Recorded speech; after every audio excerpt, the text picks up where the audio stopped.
Welcome to the Global Investor Podcast, a show that focuses on helping foreign investors enter the lucrative U.S. real estate market. Host Charles Carillo combines decades of real estate investing experience with a professional background in international banking to interview experts in all areas of U.S. real estate investing. Now, here's your host, Charles Carillo. Do you have money sitting in the stock market and you're worried about it? Or worse, you have money sitting at the bank, not keeping up with inflation? My name is Charles Carillo, founder and managing partner of Harborside Partners. And since 2006, I've been investing my money and my family's money into income-producing properties. These are real assets, real properties with real addresses that produce real cash flow. At Harborside Partners, we provide passive investors who love real estate with a turnkey investing solution. If you want to put your money to work in real estate but can't find deals, don't have the time to get funding, and the last thing that productive people want to do is manage real estate. We find the deals, we fund the deals, and we manage the tenants, the termites, and the properties. Partner with us at investwithharborside.com. That's investwithharborside.com. Go to investwithharborside.com. If you love real estate, you like the idea of passive income, and believe that income-producing properties will appreciate over time, go to investwithharborside.com. That's investwithharborside.com. Welcome to another episode of the Global Investors Podcast. I'm your host, Charles Carillo. Today we have Jay Tenenbaum. He has acquired over 1,000 distressed mortgage notes and properties in over 40 states. Previously, Jay worked 20 years as a former debt collection professional. He is currently a partner and president at Scottsdale Mortgage Investments, where his firm has closed over 300 deals on mortgage loans valued over $75 million with an average discount of 40%. So thank you so much for being on the show today, Jay. My pleasure, Charles. Thanks for having me. So give us a little bit of a background, both personally and professionally, prior to getting involved with real estate investing and mortgage note investing. Sure. So I've got a very kind of a interesting journey, if you want to say. So I grew up in Denver, Colorado. My mom owned a catering service since I was a little kid. My dad owned restaurants. So, I was always exposed to that life and didn't think, really didn't know anything other than that. The one regret I have in that is as I grew up, I was a busboy, waiter, bartender. I had the whole run of the kitchen of the restaurant, and I never spent any time in the kitchen. So I can't cook, and I really regret that actually. But one night, my father and I, which had dinner just all by ourselves, which wasn't at home, wasn't at his restaurant, it was kind of a pink unicorn kind of thing. And he's like, "Hey, get out of this business, go get in a profession." I'm like, all right. I'm like 22 years old, I think, at the time. And I've been, bartending and making had a lot of cash in my pocket, and, a young guy. And I kind of knew, it kind of resonated because I was working with guys who were like in their late 20s, early 30s going, having a great time bartending. But I knew I like a professional sports career, I didn't want to be their age doing that still, right? So I checked out how to go to law school, go back to school, finish my undergrad in a year, which I was on a mission. I wanted to finish my undergrad in 1 year, not more, because I wouldn't go to law school after that, and then go to law school the following fall, which I accomplished through a lot of hard work. I had 26 units the first semester of that journey, and really worked really hard at that. It was kind of easy. I had 2 classes that were only had to write papers, and I had 5 hours as an internship. So it wasn't really like I was a brainiac, because I'm not wired for that at all. Anyway, got accepted to law school in California, not in Colorado. Was kind of disappointed, but moved to California and stayed.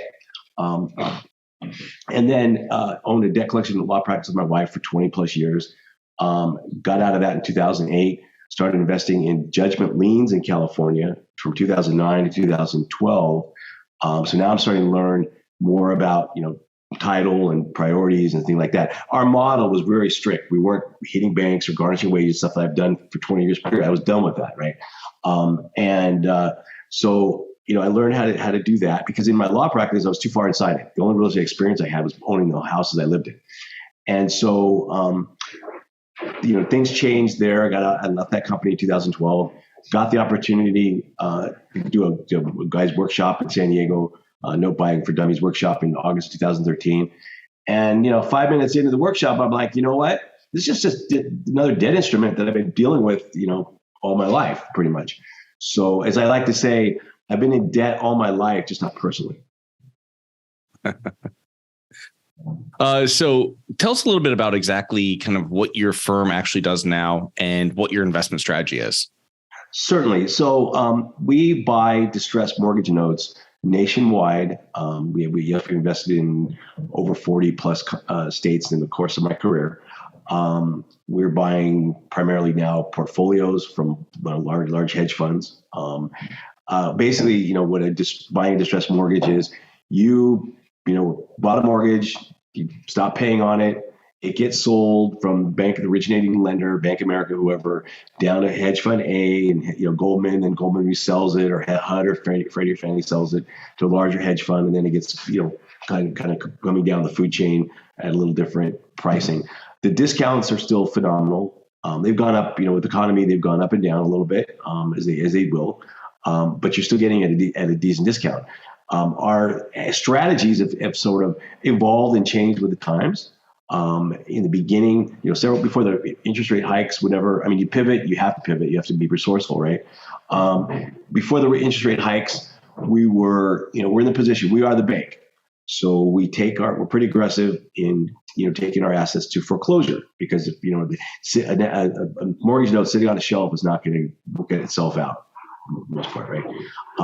So we're pretty aggressive starting foreclosure, and either we were getting paid off at auction, meaning we're owed, let's say we bought a loan for $50,000 and we're owed $100,000. And with the economy being what it was, property values being what they were, it was some third party, investor at attending the live auction somewhere would pay, $150,000, $200,000. Now we didn't get that extra money.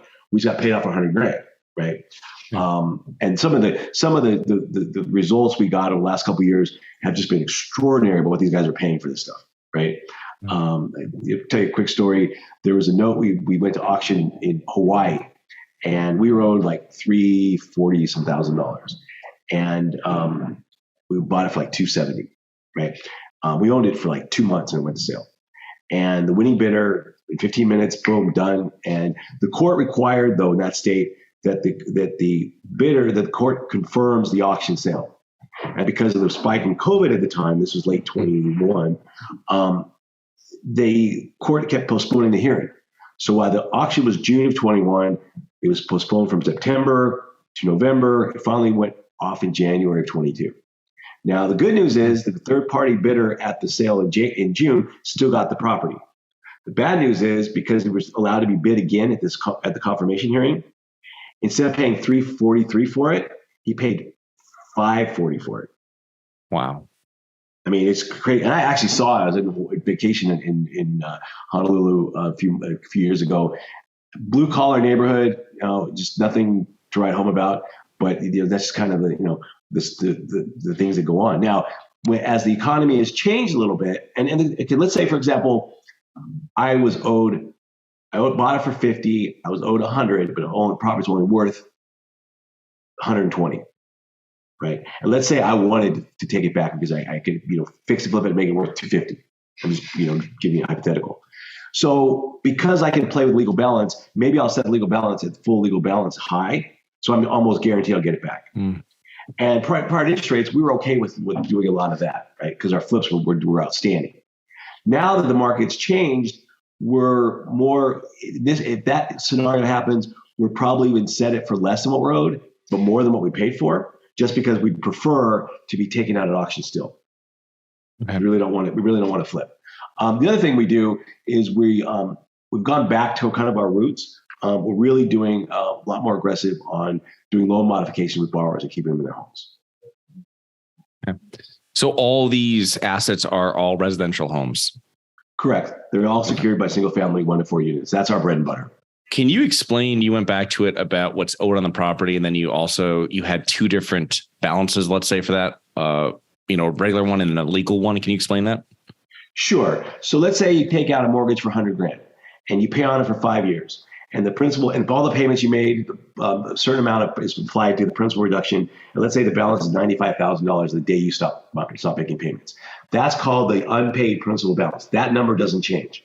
The legal balance, however, is the unpaid principal balance, and then adding all the accrued interest and arrearages and penalties and late fees that accrue since the time you stop paying till the time we go to sale. And then there's also a third component called corporate advances, things that you pay as the investor out of pocket. property taxes, attorney's fees, servicing, insurance. Add it all up together, that becomes your legal balance. And that's, anything between what you pay for it and your legal balance, I call monopoly money. Oh, okay. That's it. Yeah. Gotcha. Yeah, because you can change that. That's all up to your discretion at that point, correct? Correct. Very interesting. So when you're working with it, explain like a current loan modification that you're doing. Because I saw loan modifications. I had like contractors back in like 08, 09, and they got loan modifications because they were losing their houses, and they showed me the paperwork. And really what the banks were doing was taking their outstanding and turning into 40-year mortgages. You know what I mean? Right. How are you working with people with homeowners that have gotten behind, and how are you working with them now in this new interest rate environment we're in? Sure. So, good question. So first of all, we do our loss mitigation because of our experience and my team. We do our loss mitigation in-house, so we're much more effective than a big bag bank or even the servicers in general. And in the past, when interest rates were low, you would set your loan modification. Okay, so when you're doing a loan modification, you basically can adjust any or all of the following: your principal balance, the balance, the interest rate, the term, and the monthly payment. Okay, and typically in the past, we would set the interest rate. We typically, as a baseline, we're going to reset the mortgage at 30, let's say 30 years. We're not going to try to re-amortize it over 20 and 2.5 years. It's just too complicated. So we pretty much, as a baseline, just do a new 30-year term. Great. The payment is usually structured with, treating a borrower with dignity and respect and saying, hey, how can I help you? What can you afford? We're not demanding you have to pay this, you have to pay that like a bank would, because you know what? If they can't pay that, their current mortgage, our demands will only go on deaf ears. Will they lip service or they'll default anyway?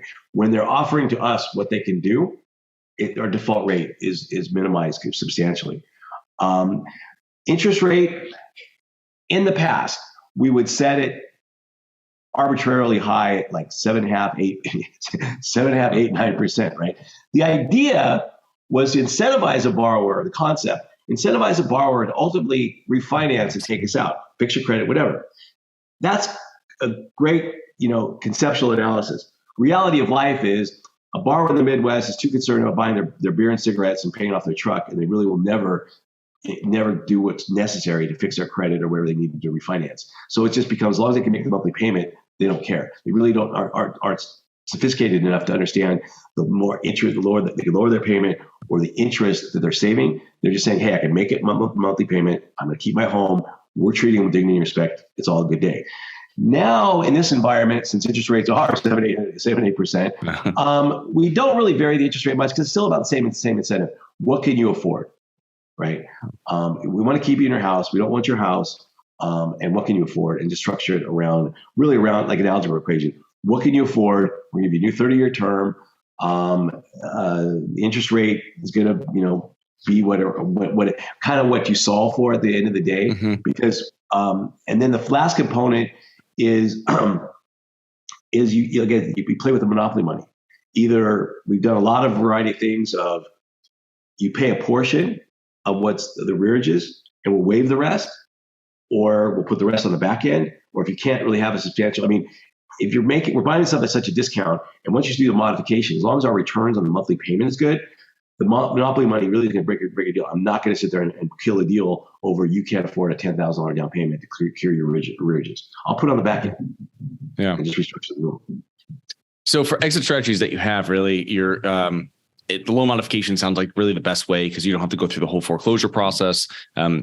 What do you go through the foreclosure process very regularly? Is it a high percentage, let's say, of mortgages that go, that are not performing well? You know what I mean? Do you go that route, or you really focus on the loan modification? Because I would think that's kind of the best way of going.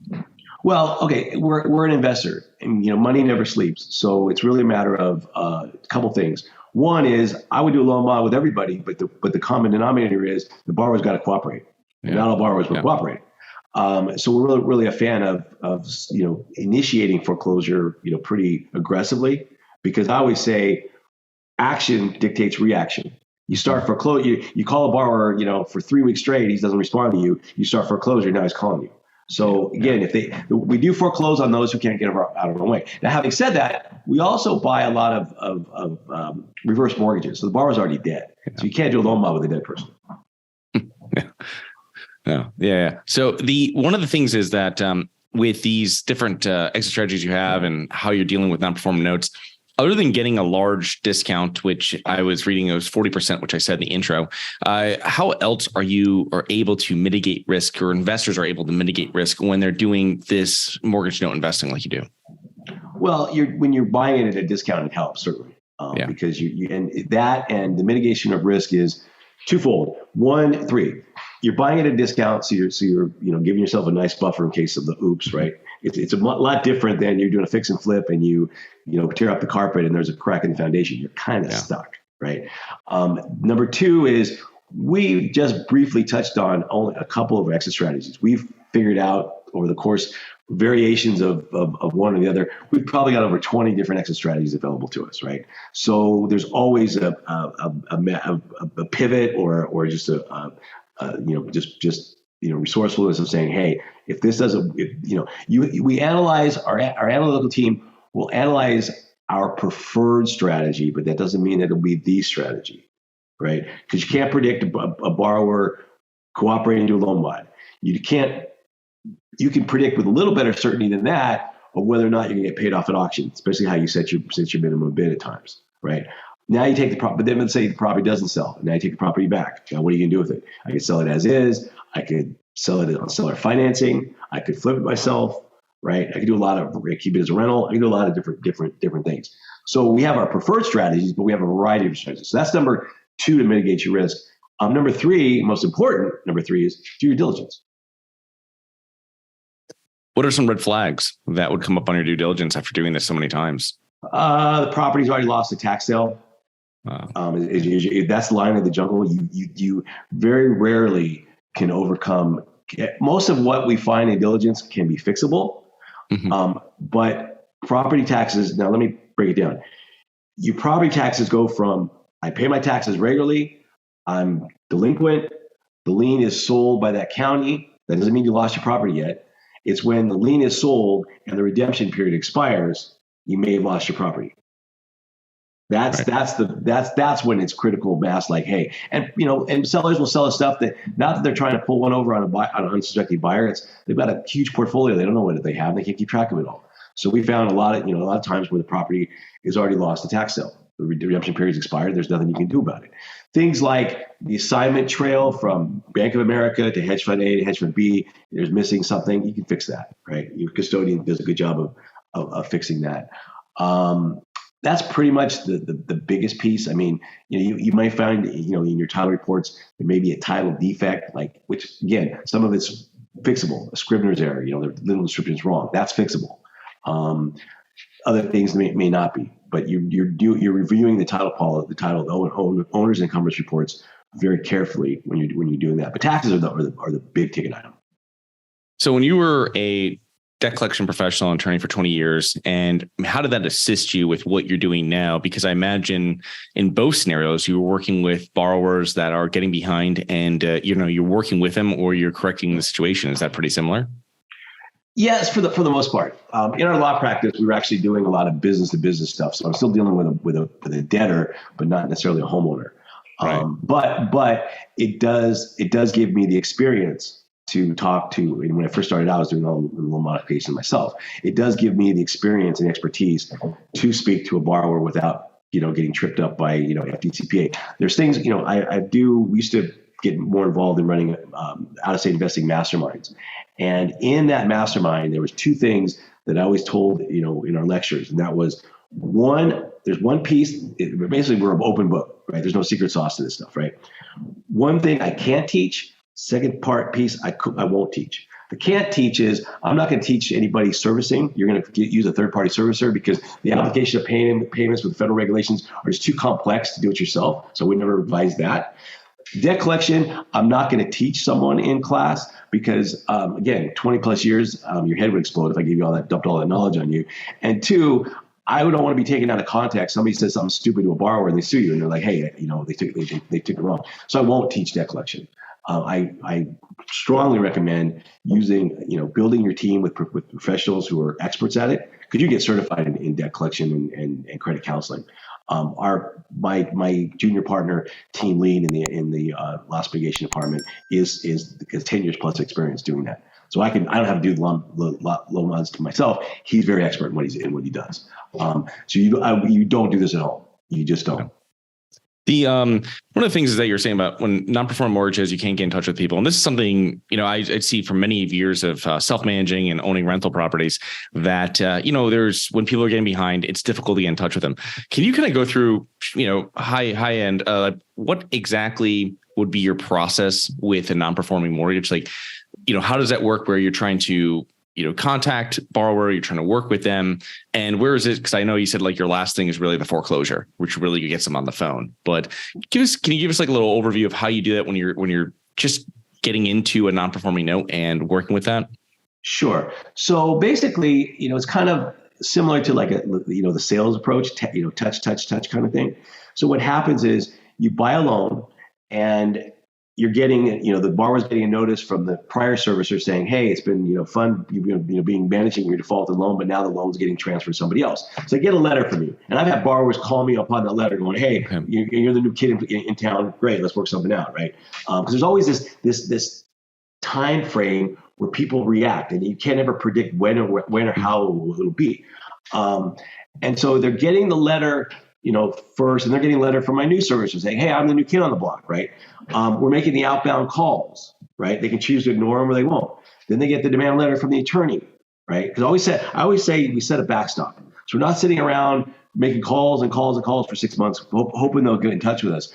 We'll give it a reasonable amount of time. And once the loan's boarded, we'll start foreclosure. Because again, we're actually trying to create the action to create the reaction. So they get a demand letter. Maybe they call the demand letter. Maybe they call when they get served. Maybe they never call and the property goes to foreclosure. We can't predict that. We do know that when they do call us, we will treat them with dignity and respect, and we'll work something out. All you got to do is get out of your own way and make it happen. But again, the timing that people call. I had a guy call me one time years ago on the eve of foreclosure sale, right? Why he didn't call? The reason he didn't call before then was good. There was a reason he didn't call before that. He called because he lived in Minnesota. He worked for the railroad. He just got a 65% wage increase. His child support obligations just finished, and he paid off his truck. And that gave him the ability to call me up and make a deal. I told you, paying off trucks is important, more important than living. And not because it's your shelter if you lose your house. It's paying off your truck is just a priority to people. That's very interesting. What do you have states that you kind of avoid working in or not as interested in working in because the foreclosure process or laws make it more difficult? And which ones would you kind of lean more towards interested in working in? So that's a very good question. So going back to something you asked me before with regard to my legal background, we touched on, I responded with how, I can effectively talk to a borrower, but my legal background also gives me the insight and kind of the objectivity and the resourcefulness to say, to solve a problem, like if we have to make a decision of how to, fix something or do something else. And I'm not the bad client to our attorneys because we have attorney network all over the country, and I'm not licensed at all anymore. And I'm not licensed in their particular state anyway. So it's a matter of, I defer to their wisdom, and I don't want to be a bad client, be an overbearing client. So I don't know. I don't memorize all the laws and regulatory policies and procedures in that state, but I can certainly give them, guidance and say, hey, I would do it this way, or how, if we explore doing it this way, does your state allow that procedure to happen, right? But having said that, so what was the question? I'm sorry, I've left my train of thought. About states, states So I have a love-hate relationship with the state of Illinois. I've done very well financially, but the timeframes and the bureaucracy and the procedures just are pathetic.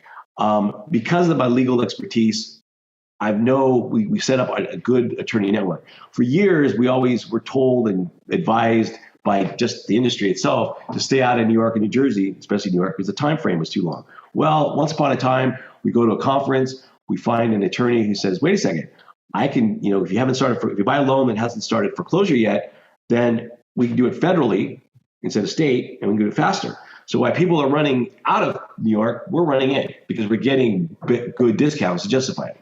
So and the last piece of it is when you build a pipeline, like I said, we've got about 300 plus loans in our portfolio right now. You build a pipeline and you say, hey, some stuff's going to take longer, some stuff's not. Like the story in Hawaii, we owned that loan. It went to sale two months after we bought the loan, right? Some stuff we're still, a year or two later, we're still at not foreclosure yet.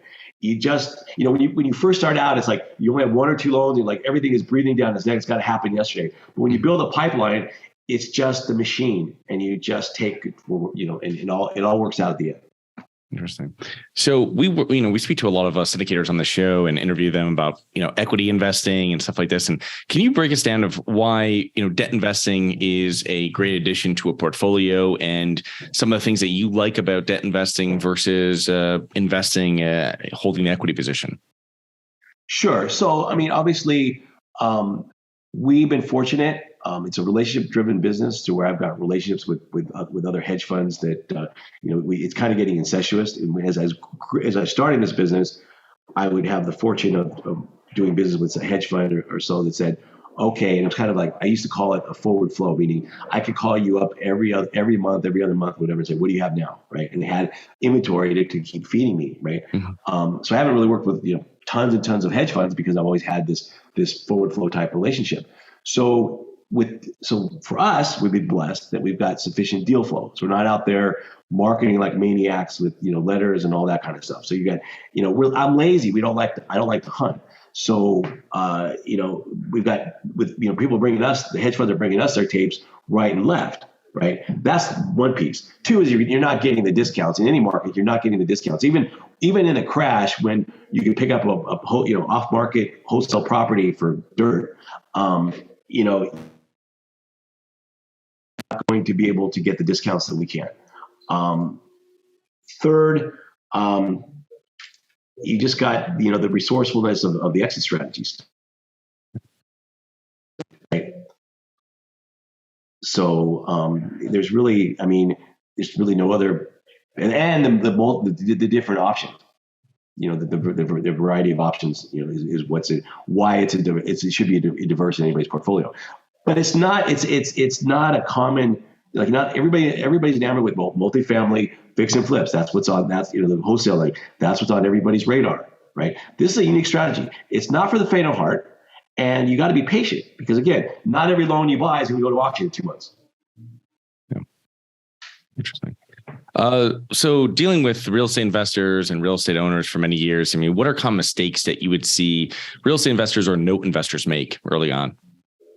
From a note investing standpoint, they're just not sufficiently. They don't have the sufficient expertise. So the biggest thing is they make two big mistakes. Which one is they overpay for the loans, but they don't know what they're doing. So one, they're not going to do very well, and they're not going to stay in the business very long. For us, it hurts because now our sellers are, hey, if I can get it from this schmo over here, why am I selling it to you for less? That's tough. Right. So you got to be sufficiently educated, sufficiently trained, or just tag along with someone, partner with someone else who can show you the ropes.